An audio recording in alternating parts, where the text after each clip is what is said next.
I am pleased to welcome Carly Pope, the star of Demonic, which is now playing in select theaters. I want to ask you, first of all, how are you doing?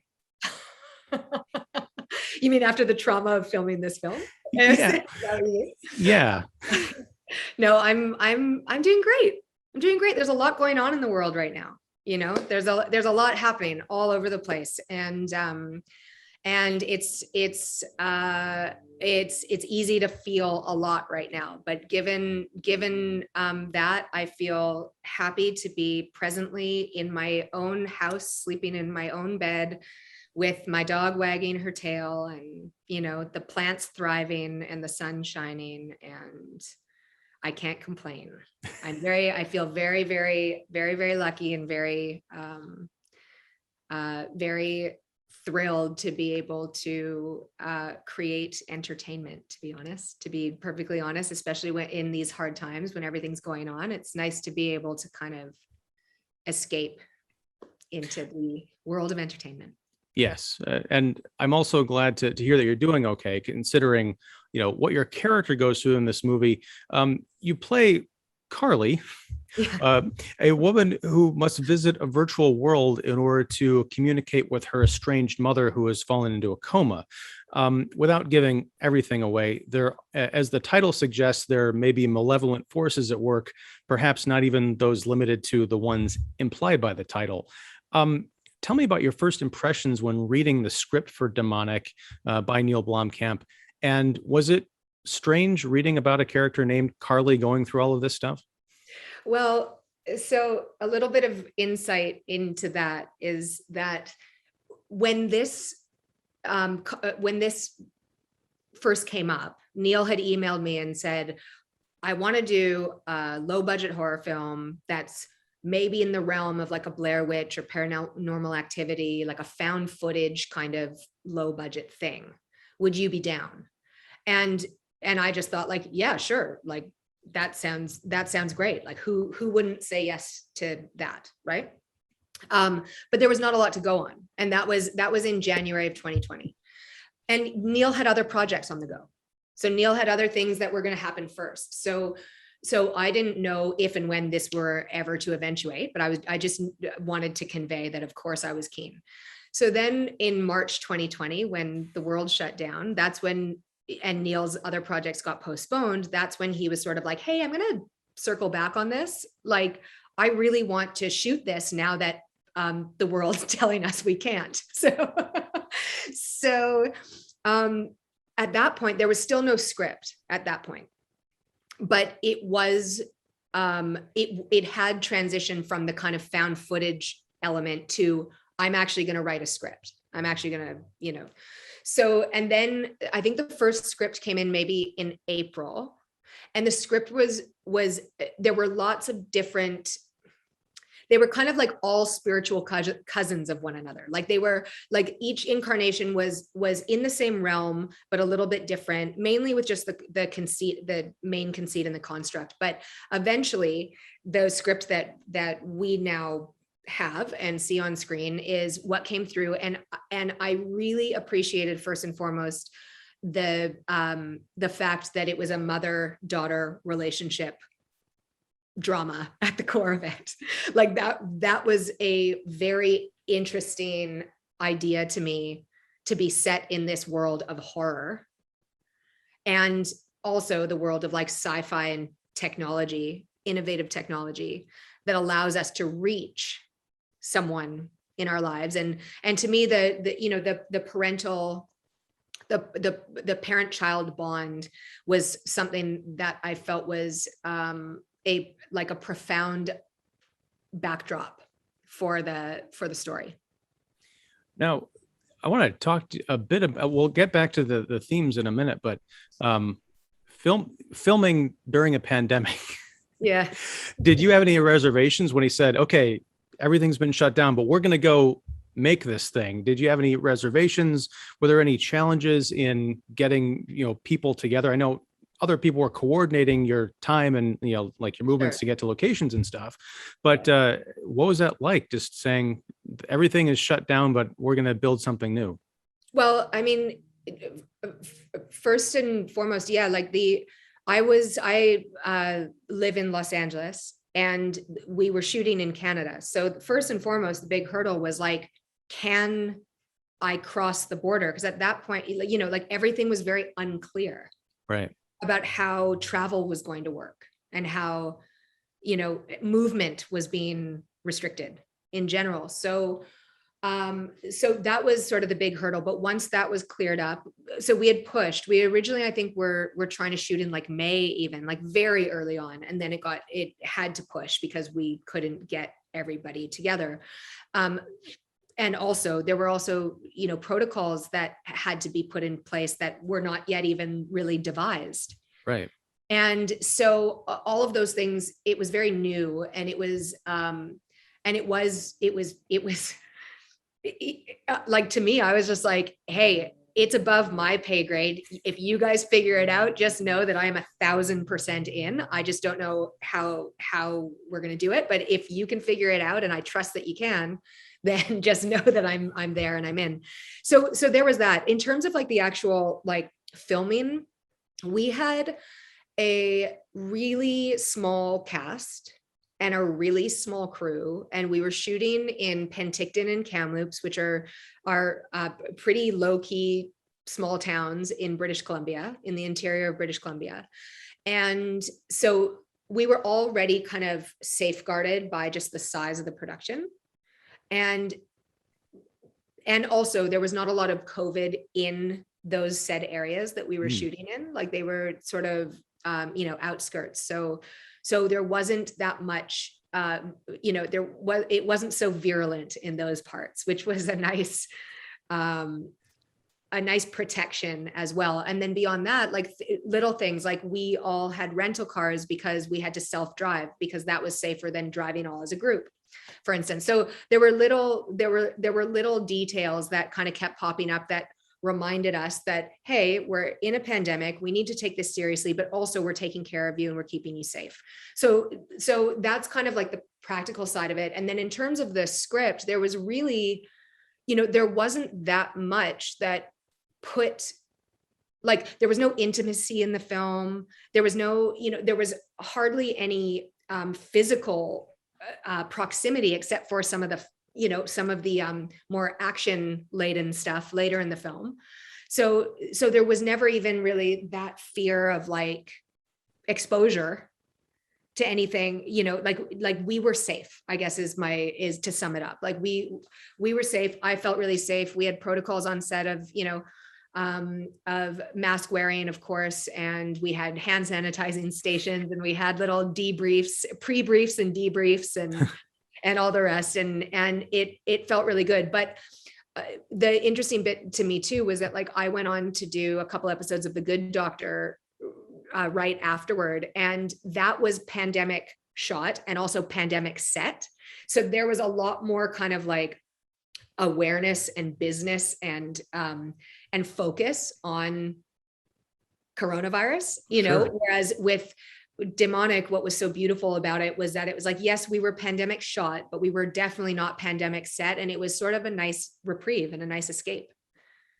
Now, you mentioned it, thinking back on the movie now, yeah, you're right. There isn't it's kind of a sparse cast and locations. Was any of that a result of shooting in the pandemic? Like the script that as it was coming together, you get the sense that Neill had to adjust things to pull characters apart, to not have intimacy, as you put it, to not have like, say, large group settings, or was that always sort of in the blueprint? Well, I can't speak to whether Neill purposely meant to do that or not. I can't speak to that, but I will say that I know that he wasn't interested in that stuff, right? Like, right. I know that was not part of his interest in making this film, was to create a film that had any of those elements in it. But there were really a couple scenes that were more populated. One of them's not in the film anymore, but that's my character in the script works at a coffee shop. So there was a scene that we shot like in a coffee shop where there were patrons and there was interaction and that. So that's one of those elements. And then there was also at Therapole, at the center that my character goes to in order to participate in this study.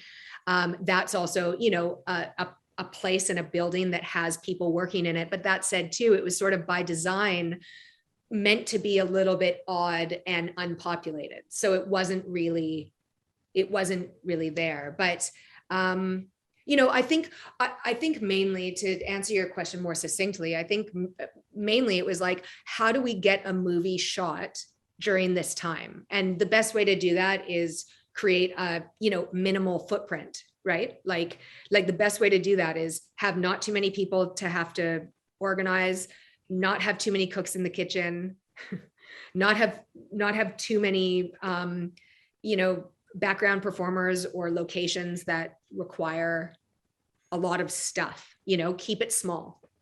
Sounds almost like you've been spoiled by the pandemic filming experience.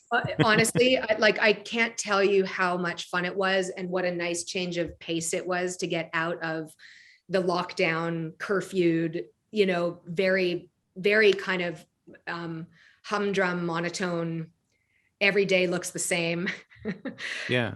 Thing that was going on, this kind of Groundhog's Day that was happening. And then being able to fly back up to Canada and be in my home province and work with a lot of people that I'd worked with before, and work with friends as well on screen. Terry Chen and Candice McClure are two of my dear friends that I just love and was so glad that they were able to do it. And Michael Rogers I'd worked with before as well on one of Neill's shorts called Adam. And so there was a lot of familiarity, and it was very familial as a result. And I really appreciated that. It was a very nice entree back into working when there were a lot of unknowns. Right. Now, speaking of kind of escape, the conceit of the film, or one of them, is that there is a virtual reality portal that the people at this company have devised to allow your character to go visit your mother inside of her mind. Those VR sequences were fascinating because they looked, from what I understand, realistic to what is possible with virtual reality today. It's not crazy futuristic. We've got like $100 million, futuristic budget, and it's not primitive. I wondered, was any of that shot on location? Because there's some outdoor scenes and scenes walking through buildings, or is that all shot kind of on a green screen sound stage and was all filled in later? Because frankly, some of it, even though there was a digital filter sort of put over like your character and some of the environments, it looked pretty convincing. Yeah, so it's an interesting question and a perceptive one. And also the answer is sort of a hybrid of all things, because the environments that our avatars are dropped into are real environments that exist. So save for, of course, the kind of inversion of things and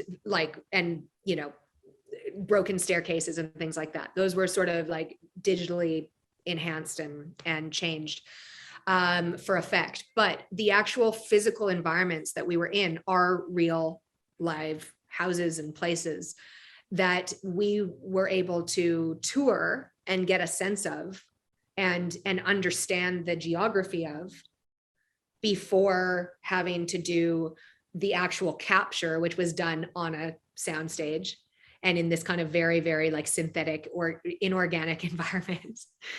But it had, we knew what the organic environment that we were going to be placed into. We knew what that was already. So it's like a bit of the technology is called photogrammetry that captures these environments, and then that's where our geometric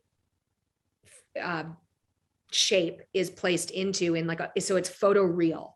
Mm-hmm. If that makes sense. It's a photoreal environment. So those things really did exist, and I felt very lucky that we were able to kind of tour them and get a sense of them, so that there was some kind of muscle memory going in. Now, speaking of kind of the stuff that is real and is practical, the sets for the clinic or the sort of the hospital setting that you're in, again, the equipment that you're being hooked up to doesn't look all space age and Star Trek-y. It looks like stuff that you can actually see in a hospital. I'm personally freaked out by that kind of stuff. And the idea of being hooked up to machines and tubes is kind Yeah. of wiggy. I want to know, did you have any kind of reaction to being, have all these things inserted onto your head and, pipes and things going everywhere? Yeah, I mean, that's a totally fair question, because I too, anytime you go to the hospital, or anytime you have to have, for me, anytime I have to have blood drawn, for instance, I mean, it's a very visceral experience, and it's scary because you're totally not in control. Like, you have to surrender to what is about to happen to you. And in this case, for the case of CARLY in the film, it's like, it is so unknown. She has no idea what these things are. She has no idea where she's about to go, what she's about to see, what she's about to experience. So the concept of having to surrender to that and submit to that is a pretty, like, innately traumatic one to me as a person, because I know how I feel, when I've had CAT scans or MRIs, or blood drawn, or IVs put in, or whatever. Like, in those experiences, it's hard to not feel scared of that. Speaking of kind of being scared and in general trauma, because your character goes through a lot in this film, you could take out the supernatural element and it would still be a kind of a harrowing drama, considering everything that she and her mother have gone through. How do you keep that separate? You personally as a performer, how do you leave set, leave that behind, or do you allow some of it to seep into your real life to kind of create that realism? And how do you cope? Well, so, I mean, another good question. Look, I've experienced trauma before. I've been diagnosed with PTSD. I've had those elements, like, within my body, and I've, like, on a molecular level, I understand it. So partly it was pretty scary to think, oh man, I'm about to do a horror film where, like, she goes through trauma. She's got trauma. Is this going to unlock or unleash or trigger any of my own stuff? And I genuinely was was not concerned, but I genuinely was wondering whether that would kind of, like, we'd open Pandora's box, and then I would be on the phone with my therapist every lunch hour, or, like, so there was I was curious about that. That said, I've done a lot of work to try to manage and heal a lot of that stuff, but it still comes up, and I just have to kind of contend with it at the time that it does. But in terms of this, I don't know what kind of sorcery was involved, but, like, shooting this film was so fun. Like, I would go from laughing hysterically to then having to cry hysterically, like, seamlessly, which, by the way, has never happened for me before. Like, I don't say this as a pat on my back. Like, this is, like, I usually have to, like, put myself through the ringer to get to, like, an emotional state, and in this case it was like, and whether that's listening to terribly sad music, or whether it's like writing out my worst fears and, like, really trying to relate to that, it's I've never had something be so easy and so seamless, and I attribute that 100% to the fact that I just feel really comfortable with Neill as a director. I feel really safe under his purview. I really trust him innately, just as a person, and as a filmmaker. So I think that, and also it was sort of like, this was all built on the conceit of experimenting and having fun to begin with. So it was kind of like I was able to disconnect and separate and not plug into my own stuff, or not draw out my own stuff, I guess is a better way of putting it. I was able to kind of just be in the world of this story and this film. And that was a unique experience for me, and one that I'm really grateful for. Cool. Real quick, as far as the script and the way that Neill wrote your character, the kind of the trauma we just talked about, did you have any insight as to kind of helping him punch up to make the character more authentic to perhaps things that you've experienced or the way that you would navigate, a situation like that? Or do you find that he kind of got it right off the bat? I mean, I can't remember specifics, and that's because I have a terrible memory. But but that said, I will. What I will say is that Neill's really collaborative.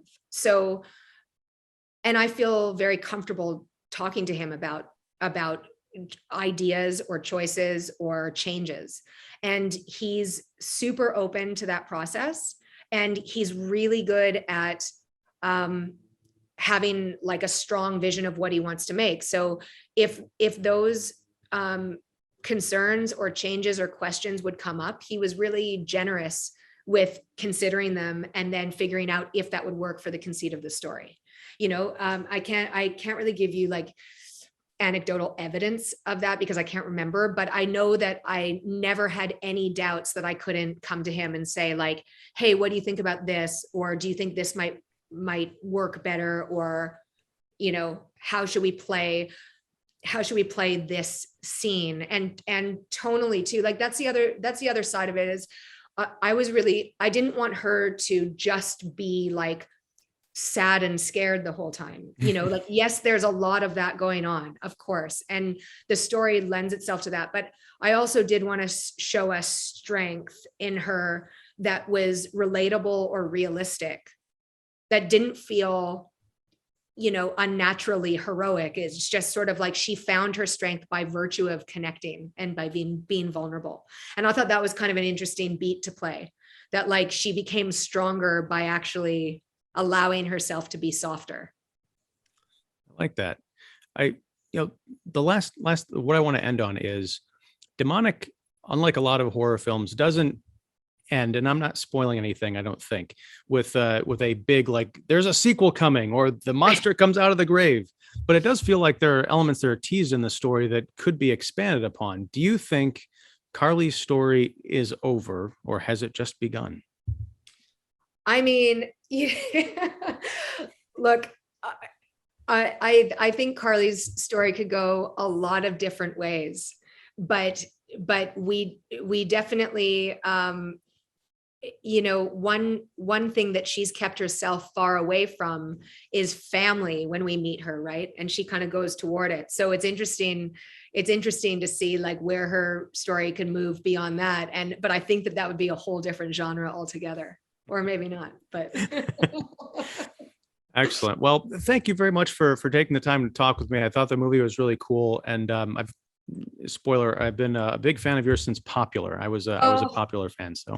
Oh, Ian, thanks so much. That's amazing. And I just, I wish people could revisit Popular more easily. It's a shame that it's not streaming somewhere or more accessible, but. Yeah, well, we got to work on that. But but anyway, congratulations on Demonic. Thanks again, and take care. Thanks, Ian. You too. Take good care. All right, bye. Bye.